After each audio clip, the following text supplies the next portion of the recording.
दोस्तों हाल ही में न्यूज़पेपर्स में कुछ ऐसी न्यूज आई थी जिससे सेंट्रल गवर्नमेंट एम्प्लॉइज के बीच में खुशी की लहर दौड़ गई। दोस्तों सेंट्रल गवर्नमेंट एक सिस्टम के बारे में सोच रही है जिससे सेंट्रल गवर्नमेंट एम्प्लॉइज जब रिटायर होंगे तो रिटायरमेंट के वक्त जो भी उनकी सैलरी थी उसका कम से कम 50% उनको पेंशन के फॉर्म में अश्योर किया जाएगा। और दोस्तों ये आर्टिकल इस बेसिस पे आया था कि सेंट्रल गवर्नमेंट इस बारे में विचार कर रही है इसी साल के बजट से, मतलब किस साल 2024 में जो बजट प्रेजेंट किया जाएगा उसी में कुछ ऐसी व्यवस्था की जाएगी जिससे सेंट्रल गवर्नमेंट एम्प्लॉइज जब रिटायर होंगे तो उनकी लास्ट जॉन सैलरी का 50% उनको अश्योर किया जाएगा in the form of pension. दोस्तों आप सब जानते होंगे कि साल 2005 के पहले सेंट्रल गवर्नमेंट एम्प्लॉइज के लिए एक पेंशन स्कीम चला करती थी जिसको कहा जाता था ओल्ड पेंशन स्कीम। दोस्तों ओल्ड पेंशन स्कीम की एक खासियत थी कि ये डिफाइंड बेनिफिट स्कीम था, मतलब कि कोई भी एम्प्लॉई अगर 10 साल से ऊपर सेंट्रल गवर्नमेंट की सर्विस कर लेता है तो दोस्तों जब वो रिटायर होगा तो उसका जो लास्ट 10 महीने का एवरेज होगा मंथली बेसिक प्लस डीए का, उसका 50% उसको पेंशन के फॉर्म में दिया जाएगा। और दोस्तों ये जो पेंशन उसको मिलेगी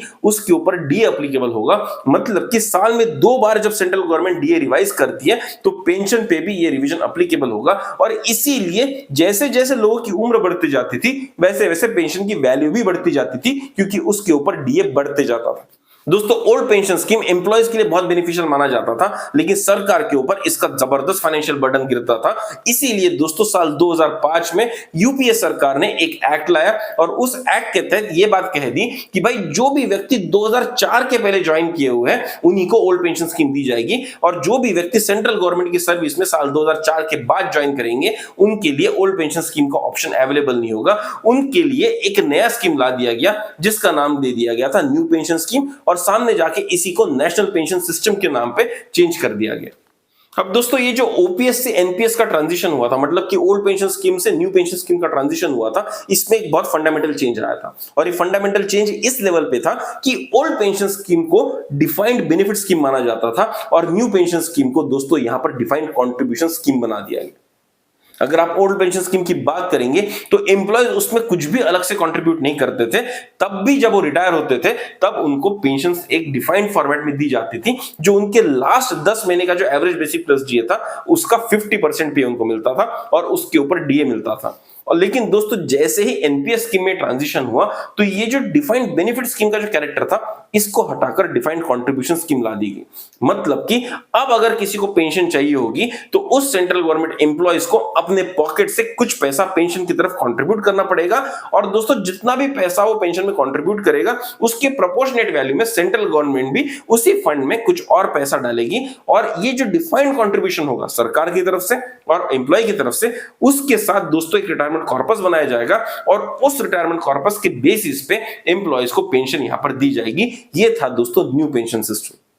अब दोस्तों जब एनपीएस लागू हो गई तो 2004 के बाद जो भी एम्प्लॉय सेंट्रल गवर्नमेंट सर्विस में ज्वाइन किए थे उनके सैलरी से 10% कंट्रीब्यूशन एनपीएस फंड में डाला जाने लगा। और दोस्तों प्रोपोर्शनेटली सेंट्रल गवर्नमेंट भी उनके बेसिक प्लस जी का 10% फंड कॉर्पस में डालने लगी। और दोस्तों ये जो कॉर्पस जमा होता है इस कॉर्पस को इक्विटीज में इन्वेस्ट किया जाता है, कॉर्पोरेट डेट में इन्वेस्ट किया जाता है, गवर्नमेंट बॉन्ड्स में इन्वेस्ट किया जाता है और real estate investment trust type के और जो अल्टरनेटिव इन्वेस्टमेंट ऑप्शंस होते हैं उनमें इन्वेस्ट किया जाता है। और इस चीज की धारणा की जाती है कि भाई ये जो कॉर्पस फंड बनेगा इसके ऊपर इंटरेस्ट मिलके, इसके ऊपर रिटर्न्स मिलके एक अच्छा खासा वैल्यू बनेगा जिसको एंड में एम्प्लॉय चाहे तो 60% इसका लमसम विड्रॉ कर सकता है और जो रिमेनिंग 40% होगा दोस्तों उसको एन्युइटी में इन्वेस्ट करके एक मंथली पेंशन अपनी शुरू कर सकता है। तब दोस्तों ये जो एनपीएस का सिस्टम लगा था इसको एक उदाहरण के तौर पर हम समझने की कोशिश करते हैं। समझ लीजिए एक रमेश नाम का व्यक्ति था और उसने 2004 के बाद में सेंट्रल गवर्नमेंट सर्विस को ज्वाइन किया। तो दोस्तों रमेश को जो भी बेसिक प्लस डी मिल रहा होगा उसका 10% उसके सैलरी से काटकर एनपीएस फंड में डाल दिया जाएगा।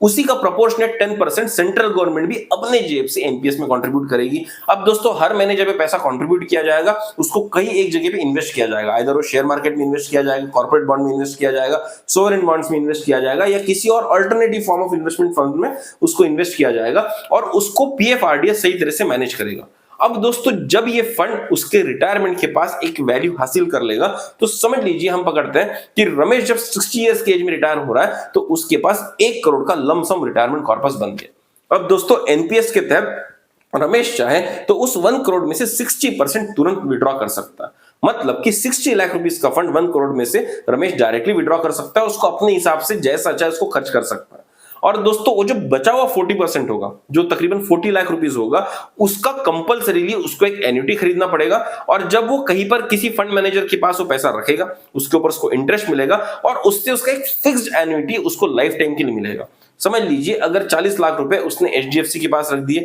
या एसबीआई बैंक में रख दिए और वहां से उसने एन्युटी खरीद ली और उसको एसबीआई ने बोला कि भाई 40 लाख के ऊपर हम आपको महीने का 4,000 रुपए का पेंशन देंगे, तो दोस्तों ये पेंशन जिंदगी भर के लिए उसका फिक्स हो जाएगा। उसके मरने के बाद भी उसके वाइफ को पेंशन मिल सकता है और उसके पास ऑप्शन होता है कि अगर अपनी पेंशन की वैल्यू थोड़ी सी कम कर ले तो उसके मरने के बाद उसके वाइफ को भी पेंशन मिलेगी और उन दोनों के मर जाने के बाद में उनके बच्चों को या उनका जो भी लीगल हेयर होगा उनको वो पूरा पैसा वापस आ जाएगा। तो दोस्तों इस तरह से एनपीएस को एक सोचे समझे फॉर्मेट में सरकार ने इंप्लीमेंट करने की सोची थी। अब दोस्तों 2005 में जैसे ये बदलाव आया पूरे देश में हड़कंप मच गया और पूरे देश के सेंट्रल गवर्नमेंट एम्प्लॉयज जो थे वो प्रोटेस्ट पर बैठ गए कि भाई ओपीएस को वापस लाओ और एनपीएस को हटाओ। और दोस्तों इस प्रोटेस्ट का जो मेजर फैक्टर था वो ये था कि ओपीएस में एक डिफाइंड बेनिफिट स्कीम माना जाता था और एनपीएस को डिफाइंड कंट्रीब्यूशन स्कीम माना जाता था। ओपीएस में एम्प्लॉयज को अपने जेब से एक भी पैसा नहीं डालना था और दोस्तों पूरा जो कंट्रीब्यूशन पेंशन के लिए किया जाता था वो सिर्फ और सिर्फ गवर्नमेंट के हाथ से होता था।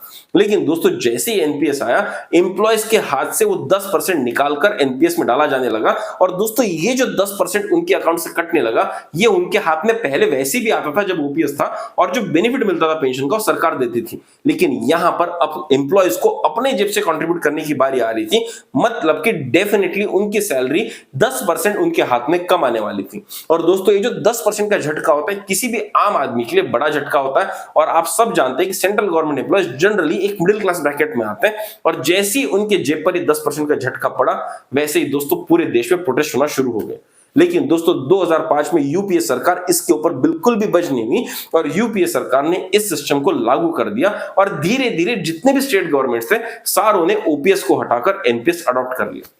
अब दोस्तों सरकार ने कितनी ही जबरदस्ती क्यों ना की, सरकार ने इस सिस्टम को फोर्स क्यों ना कर दिया लोगों के ऊपर, लेकिन दोस्तों ओपीएस के फेवर में प्रोटेस्ट चलती रहे और सरकार ने जब इसको फिर से रीवैल्यूएट किया तो उनको एक चीज पता चली कि भाई अगर हम इक्वल कंट्रीब्यूशन की बात करेंगे तो यहां पर प्रोटेस्ट चलते रहेंगे। और इसीलिए दोस्तों एक टाइम आया जहां पर सरकार ने डिसाइड किया कि भाई सेंट्रल गवर्नमेंट एम्प्लॉयज जो है वो एनपीएस में 10% कंट्रीब्यूट करेंगे, लेकिन सरकार जो है 10% नहीं वो 14% कंट्रीब्यूट करेगी। और दोस्तों जब ये चेंजेस आए तब सरकार की तरफ से कंट्रीब्यूशन बढ़ने लगा और धीरे धीरे एनपीएस की तरफ में फेवर भी लोगों का आने लगा क्योंकि ओपीएस का ऑप्शन तो एनीवे बंद हो चुका था।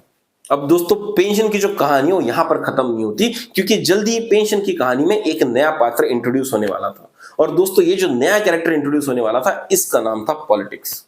दोस्तों 2014 के बाद में भारत का जो पॉलिटिकल सिनारियो वो बदलने लगा। बीजेपी धीरे धीरे हर स्टेट में पावर में आने लगी और कांग्रेस हर स्टेट से पावर खोने लगी। और दोस्तों जैसे ये चेंज आया वैसे ही कांग्रेस ने पेंशन को एक पॉलिटिक्स का इंपॉर्टेंट मुद्दा बना दिया। दोस्तों मैं यहां पर आपको बताना चाहूंगा कि साल 2005 में यूपीए के सरकार ने ही ओपीएस को बंद करवाया था और एनपीएस को इनिशिएट करवाया था और यूपीए के सरकार में जो मेजर कंट्रीब्यूशन था दोस्तों वो था कांग्रेस का। लेकिन जैसे ही कांग्रेस के हाथ से 2014 में पावर जाने लगी कांग्रेस को यह बात समझ में आने लगी कि भाई पेंशन का मुद्दा अगर उठाया जाए तो सारे स्टेट गवर्नमेंट के और जो सेंट्रल गवर्नमेंट के एम्प्लॉयज है वो शायद उनको वोट डाल सकते हैं और इसीलिए हर इलेक्शन में कांग्रेस ने ओल्ड पेंशन स्कीम को वापस लाने का वायदा करना शुरू किया। और दोस्तों जहां जहां पर उनकी सरकार बनते गई जैसे कि पंजाब में, छत्तीसगढ़ में, राजस्थान में, हर जगह पर दोस्तों उन्होंने एनपीएस को खारिज करके वापस से ओल्ड पेंशन सिस्टम पर आने का डिसीजन ले लिया और इस बात को पारित भी कर दिया। अब दोस्तों अगर साल 2024 की हम बात करें तो आज कई ऐसे स्टेट है, पंजाब है, राजस्थान है, छत्तीसगढ़ है और ऐसे कई ऐसे कांग्रेस रूल्ड स्टेट्स है जहां पर ओल्ड पेंशन स्कीम को रिस्टोर कर लिया गया है और जो पैसा अभी तक एनपीएस में जमा कर दिया था स्टेट गवर्नमेंट, सेंट्रल गवर्नमेंट और पीएफआरडीए से फाइट कर रही है कि भाई जो भी पैसा हमने एनपीएस के नाम पर डाल दिया था वो हमको वापस दिया जाए, हम उसको ओपीएस में कन्वर्ट कर देंगे और ओल्ड पेंशन स्कीम के तहत ही डीए लिंक पेंशन हम हमारे एम्प्लॉयज को देना चाहते हैं।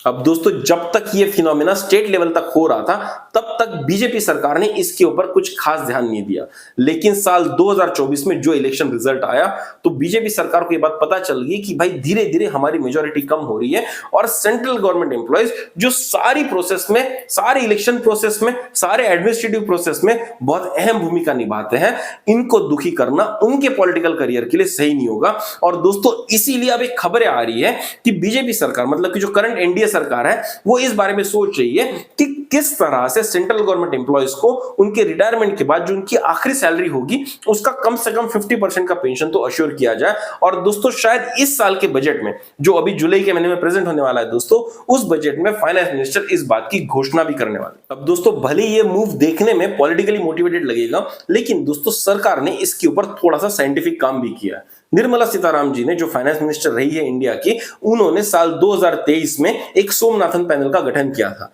और इस पैनल को एक ही जिम्मेदारी दी गई थी कि भाई अगर हम किसी भी तरह से सेंट्रल गवर्नमेंट एम्प्लॉयज को एक अश्योर्ड पेंशन देने की बात करें तो क्या ये फाइनेंशियली फिजिकली पॉसिबल हो पाएगा या नहीं, इसको आप स्टडी करके बताइएगा। और दोस्तों सोमनाथन पैनल ने जो रिपोर्ट सेंट्रल गवर्नमेंट को सबमिट किया है उसमें एक चीज उन्होंने बहुत स्ट्रेसफुली कही है कि भाई अश्योर्ड रिटर्न्स तो यहां पर दिया जा सकता है, लेकिन उसके लिए जो एम्प्लॉय का सर्विस पीरियड होगा वो थोड़ा लंबा होना चाहिए। अब दोस्तों अगर आप एनपीएस को सही तरह से स्टडी करेंगे तो मैंने एक वीडियो बनाया था कि एनपीएस होता क्या है और एनपीएस के ऊपर रिटर्न्स कितना आता है, उसका लिंक दोस्तों यहां पर आपको ऊपर में दिख रहा होगा और वीडियो के एंड में भी होगा, आप चाहे तो उसको देख सकते हैं। लेकिन अगर मोटा मोटा तौर पर मैं आपको बताऊं, एनपीएस में जो भी इन्वेस्टमेंट हो रहा है और एनपीएस फंड को जिस तरह से मैनेज किया जा रहा है वो बहुत बेहतरीन तरह से मैनेज किया जा रहा है और ऑन एन एवरेज 15% से ऊपर का रिटर्न ही एनपीएस हर साल अपने कॉर्पस के ऊपर दे रहा है। और दोस्तों ये जो रिटर्न होता है ये बहुत अच्छा रिटर्न माना जाएगा कि कोई भी फंड अगर 15% से 20% के बीच का रिटर्न दे रहा है तो वो बहुत एक सस्टेनेबल फंड के तौर पर बहुत अच्छा इंक्रीमेंट आपको दे सकता है। अब दोस्तों मैं खुद एनपीएस में इन्वेस्टेड आदमी हूं और मैं आपको बता रहा हूं कि अगर लास्ट 4 साल का अगर आप एवरेज रिटर्न देखेंगे तो एनपीएस ने मुझे पर्सनली 18.61% का ऑन एन एवरेज सालाना रिटर्न दिया है और दोस्तों ये रिटर्न बहुत अच्छा माना जाएगा। अब दोस्तों सोचिए कि किसी व्यक्ति ने सेंट्रल गवर्नमेंट जॉब को बहुत कम उम्र में ज्वाइन कर लिया और उसके पास सेंट्रल गवर्नमेंट जॉब का जो टेन्योर है वो 30 साल से ऊपर का है और दोस्तों 30 साल तक वो आदमी अपने जेब से 10% डालता गया और सेंट्रल गवर्नमेंट उसके ऊपर 14% एक्स्ट्रा कंट्रीब्यूट करती गई और वो सारा पैसा 15% के रिटर्न्स के ऊपर के रेट से बढ़ते आ रहा है। तो दोस्तों एंड में वो पैसा एक अच्छा खासा वैल्यू में बढ़ जाएगा और उस पूरे पैसे को अगर सही तरह से इन्वेस्ट कर दिया जाए रिटायरमेंट के बाद में तो उससे बहुत हैंडसम पेंशन बन सकती है। दोस्तों इस बात के निष्कर्ष के ऊपर सोमनाथन पैनल अपनी रिपोर्ट में पहुंच गया था और दोस्तों इस पैनल का मानना था कि अगर कोई व्यक्ति के पास में 24 से 30 साल तक का टेन्योर सरकारी नौकरी का है तो उसको आराम से 50% of his last drawn salary जो है वो अश्योर की जा सकती है in the form of NPS pension. बस इस पेंशन की एक ही खामी होगी कि ये डीए लिंक नहीं होगी, पूरे जिंदगी भर दोस्तों उसको जो स्टार्टिंग में पेंशन गारंटी की गई है उतनी ही पेंशन मिलेगी। समझ लीजिए कि कोई व्यक्ति 60 इयर्स के एज में 60,000 रुपए की एनपीएस की पेंशन उठा रहा है तो दोस्तों मरते दम तक उसको 60,000 की ही पेंशन मिलेगी। महंगाई भत्ता जो है वो उसमें ऐड नहीं किया जाएगा और महंगाई के हिसाब से वो पैसा बढ़ेगा नहीं, लेकिन फिर भी अगर मोटा मोटा तौर पर देखा जाए तो लास्ट ड्रॉन पे का 50% वो अपनी एनपीएस पेंशन में आराम से हासिल कर सकता है। लेकिन दोस्तों आप यहां पर कहेंगे कि भाई जिनकी सर्विस लंबी है उनके लिए तो ठीक है, लेकिन जिनकी सर्विस 20 साल से कम की होगी उनका कैसा होगा? तो दोस्तों डेफिनेटली उनका फंड उतना देर से उतना लंबा कंपाउंडिंग नहीं होगा और उनके लिए लास्ट ड्रॉन पे का 50% निकालना एनपीएस से शायद मुश्किल होगा। और इसके लिए दोस्तों सेंट्रल गवर्नमेंट सोच रही है कि इस बजट में एक रिटायरमेंट फंड बना दिया जाए कि भाई ऐसे जो लोग हैं जिनका 50% अश्योर नहीं हो रहा लास्ट पे का, उनके लिए अगर कुछ भी शॉर्टफॉल पड़ता है फंड में तो सेंट्रल गवर्नमेंट अपने फंड से उसमें डालेगी और उस रिटायरमेंट फंड को यूज करके हर एम्प्लॉय को 50% लास्ट पे का अश्योर किया जाएगा in the form of NPS pension. तो दोस्तों मोटा मोटा तौर पर समझने की बात यह है कि अगर सेंट्रल गवर्नमेंट इस बजट में रिटायरमेंट फंड का प्रोविजन बना देती है तो सारे सेंट्रल गवर्नमेंट एम्प्लॉयज को अपने रिटायरमेंट के बाद में उनकी लास्ट ड्रॉन सैलरी का 50% तो एनपीएस के फॉर्म में पेंशन मिलेगा ही मिलेगा। अब वो चाहे तो उनके कंट्रीब्यूशन से हो सकता है या वो चाहे तो सरकार अपनी तरफ से रिटायरमेंट फंड एक बनाकर उसमें से पैसा एनपीएस में ऐड करके एम्प्लॉय को पेंशन गारंटी करने वाली। अब दोस्तों ये खबर सेंट्रल गवर्नमेंट एम्प्लॉयज के लिए बहुत बेनिफिशियल हो सकती है क्योंकि रिटायरमेंट के बाद में पेंशन एक बहुत बड़ा सोर्स बन जाता है एक फिक्स्ड इनकम का और पेंशन के लिए अगर सरकार कुछ कदम उठा रही है तो कदम अच्छे माने जाएंगे in the form of welfare state. लेकिन दोस्तों जैसे कि आप जानते हैं जब ओपीएस हुआ करता तो सरकार के ऊपर बहुत ज्यादा बर्डन आता था और ऐसा माना जाता था कि जो भी यंग जनरेशन है वो ओल्ड जनरेशन को फंड कर रही है पेंशन के फॉर्म में और इसके लिए बहुत विरोध होता था। लेकिन अगर सरकार इस तरह का अप्रोच उठा लेती है कि भाई हम एनपीएस ही करेंगे, जहां पर एम्प्लॉय खुद कंट्रीब्यूट करेगा, उसके सर्विस को रिकॉग्नाइज करते हुए सरकार भी 14% का कंट्रीब्यूशन करेगी, और अगर गलती से कहीं पर वो फंड कम पड़ जाता है तो सरकार अपने जेब से डालेगी, तो दोस्तों इस चीज से एम्प्लॉय अपनी पेंशन को खुद फंड कर रहा है, सेंट्रल गवर्नमेंट के ऊपर में बर्डन कम आ रहा है, और जहां पर भी थोड़ा बहुत शॉर्टफॉल पड़ जा रहा है वहां पर सेंट्रल गवर्नमेंट इस बात का केयर ले लेगी कि उसकी पेंशन हैम्पर ना हो। अब दोस्तों फिस्कल रिस्पांसिबिलिटी या फाइनेंशियल रिस्पांसिबिलिटी के हिसाब से देखा जाए तो ये मूव बहुत अच्छा माना जाएगा। ये मूव फिस्कली रिस्पांसिबल भी है और ये मूव फिस्कली पॉसिबल भी है, जिससे सरकार के ऊपर बहुत कम प्रेशर आते हुए भी पेंशन को एक अश्योर्ड फॉर्म में एम्प्लॉय को दिया जा सकता। लेकिन दोस्तों जब हम एनपीएस पेंशन की बढ़ने की बात कर रही है तो मैं यहां पर एम्प्लॉय पेंशन स्कीम का भी थोड़ा सा रेफरेंस लेना चाहूंगा, क्योंकि दोस्तों मैंने ईपीएस के ऊपर में बहुत सारे वीडियोस बनाए, और मैं जो ईपीएस पेंशन है दोस्तों, जो प्योरली सेंट्रल गवर्नमेंट के एम्प्लॉयज नहीं है, उनका पेन भी दोस्तों मैं यहां पर जानता हूं। दोस्तों सेंट्रल गवर्नमेंट एम्प्लॉयज के लिए सरकार एक अलग से फंड बनाना चाहती है जिससे उनकी पेंशन अश्योर की जाए। मतलब कि सरकार के पास इतना पैसा है कि वो अलग से कंट्रीब्यूशन डाल के अपने एम्प्लॉयज को फंड कर सकती है। वहीं पर दोस्तों जब ईपीएस स्कीम में एम्प्लॉय खुद अपने पैसे से फंड करता है, एक फंड जमा करता है, उसमें भी सेंट्रल गवर्नमेंट थोड़ा सा पैसा डालती है। लेकिन दोस्तों ईपीएस स्कीम के एंड में अगर आप देखें, जो मिनिमम पेंशन गारंटी की जाती है वो सिर्फ और सिर्फ 1000 रुपए की होती है। और दोस्तों आज के इस सिनारियो में 1000 रुपए की पेंशन से एक आदमी का महीने का खर्चा किस तरह से चल सकता है? बिल्कुल नहीं चल सकता है। और दोस्तों सरकार ऐसी बहुत सारी पेंशन स्कीम डालती है, जैसे कि अटल पेंशन स्कीम है, श्रमिक पेंशन योजना है। इन सारी पेंशन योजना में कम से कम 3 से 4000 रुपए की पेंशन जो है सरकार लोगों को गारंटी करती है, और वहां पे भी अपने जेब से सरकार डालती है जहां जहां पर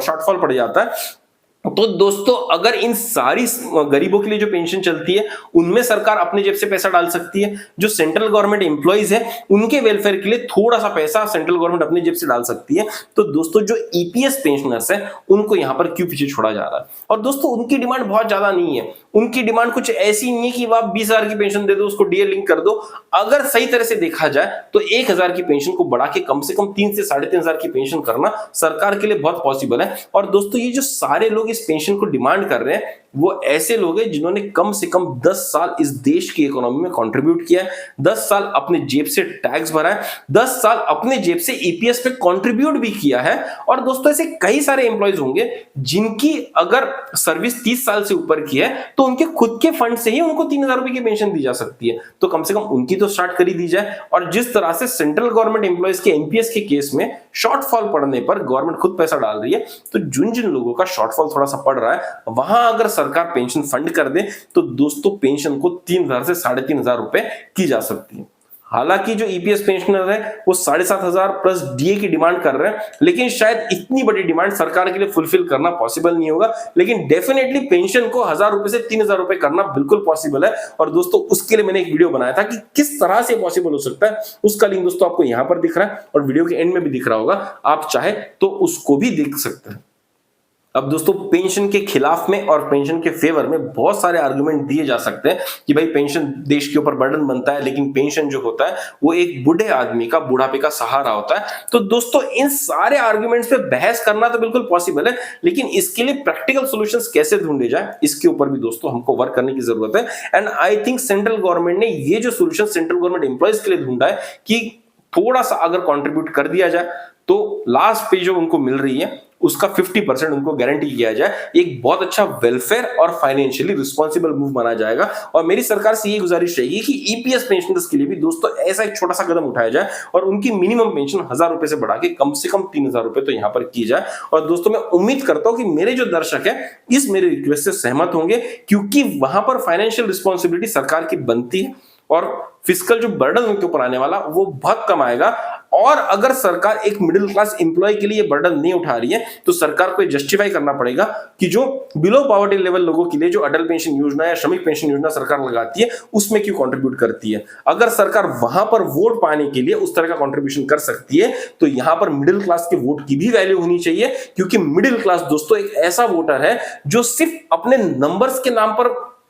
पर कोई डिमांड नहीं करता। वो सिर्फ ये नहीं कहता कि भाई मैं मिडिल क्लास जो है 4 करोड़ लोग हैं इंडिया में या 5 करोड़ लोग हैं इंडिया में और हमको हमारे नंबर्स पे हमारे वोट्स के ऊपर में हमको यहां पर फेवर किया जाए। मिडिल क्लास ये डिमांड करता है कि भाई हम जिंदगी भर टैक्स भरते हैं। आप उन लोगों को फेवर कर रहे हो जो बिल्कुल भी टैक्स नहीं भरते हैं। तो जो व्यक्ति जिंदगी भर टैक्स भरता है उसको अगर थोड़ा सा फेवर या उसको अपने टैक्स मनी से थोड़ा सा अगर रिटर्न दे दिया जाए तो क्या गलत डिमांड कर रहा है दोस्तों। और मैं उम्मीद करता हूं कि मेरे सारे दर्शक जो है मेरी इस बात से सहमत होंगे।